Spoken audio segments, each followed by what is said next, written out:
we're not a transformed creation, then he doesn't know us. If we're not completely different than the old life we used to live, then he'll tell us on the last day he doesn't know us. If you're trying to make a noticeable difference in your life, you found the right video. If you're trying to take Jesus more serious this year, you found the right video. Give me less than 2 minutes. And please, you can spread the gospel by sharing this message. The message today, a noticeable difference.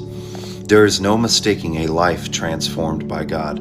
The disciples had been vain and fearful when Jesus enlisted them. James and John sought to outmaneuver their fellow disciples in order to gain the places of greatest honor next to Jesus. Over and over, the disciples' actions showed that they did not truly understand who Jesus was.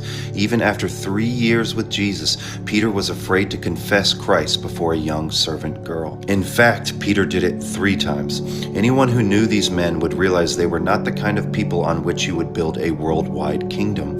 Yet something happened to them as they were with Jesus. The Holy Spirit transformed them, giving them new boldness and wisdom. Now they could perform miracles and preach fearlessly and persuasively to multitudes. Even their enemies noticed in their changed lives the same power they had witnessed in Jesus. Listen to this. Sometimes we desperately want others to believe that we have changed, that we are more godly, more devoted, more spirit-controlled. It is not necessary, however, for those who have been truly transformed by Christ don't need to convince others of the difference. The change will be obvious. Do not become introspective, always focusing on yourself and the small changes that you see happening over time.